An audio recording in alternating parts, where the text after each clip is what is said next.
The Republican Congressman Mark Green visited Ukraine last week, and he joins us now. Congressman, good to see you. How prepared is Ukraine for a possible invasion?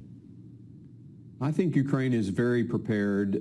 They have to thread a needle, and that needle is balancing getting ready for an invasion and at the same time preventing investors and their own people from making a run on the banks and destabilizing the economy. If that happens, Russia wins without attacking. So they're threading a needle. We spoke to Zelensky, and that's exactly what he said. The rhetoric is important. Getting it exactly right is important, or we give Russia a win. How about the resolve of the people, and what was your sense of the president? Is he serious when he tries to play this down, or is that just part of the geopolitical game? I think, what he's trying to do is to create confidence in the Ukrainian economy and create confidence in his people. I will tell you, every single person we spoke to, whether they spoke Ukrainian or whether they spoke Russian, will defend Ukraine. They're ready to fight. They're determined. They do not want to backslide. It's a different country than it was in 2014. They like democracy and freedom, and they're willing to die for it. Yeah, they've been under the thumb and the pressure of Putin for all these years. The U.S. and Britain have been sending offensive lethal weapons. We've sent javelins, anti-tank missiles. Do you think that's enough? We need to send more.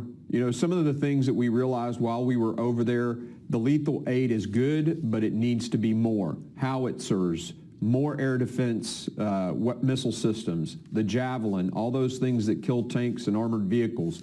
We need to send more. Well, the Wall Street Journal in an editorial says just that. Let me read you and tell you what the Wall Street Journal said. Quote, they say, while Mr. Biden and European leaders have tried to present a united front, they've still been responding to Mr. Putin's aggression rather than taking the initiative. Conventional deterrence with ships, planes, and troops for frontline NATO states is necessary. Do you think this threatens what Putin is doing, really threatens the whole NATO bloc and threatens democracy in Ukraine and in Eastern Europe?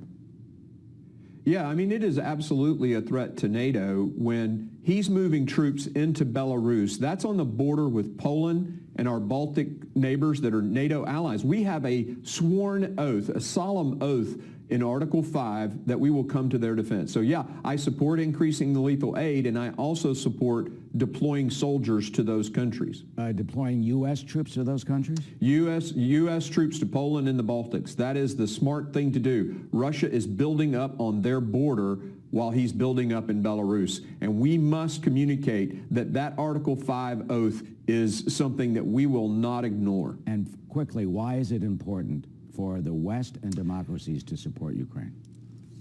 So this is critical on many levels. One, China is watching. Other despots around the world are watching. There's just the simple notion that democracies are under threat from totalitarianism all over the globe. And honestly, twice last century, Americans waited too long to confront a conflagration in Europe, and it cost us massive sacrifices. Maybe we get ahead of this one. Maybe, just maybe, we can get ahead of it. Putin will be deterred, and we will prevent that from happening. That is why we have to get involved.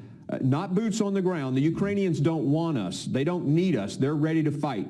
But we have to give them the capability to make this cost Putin dearly, and he'll stop.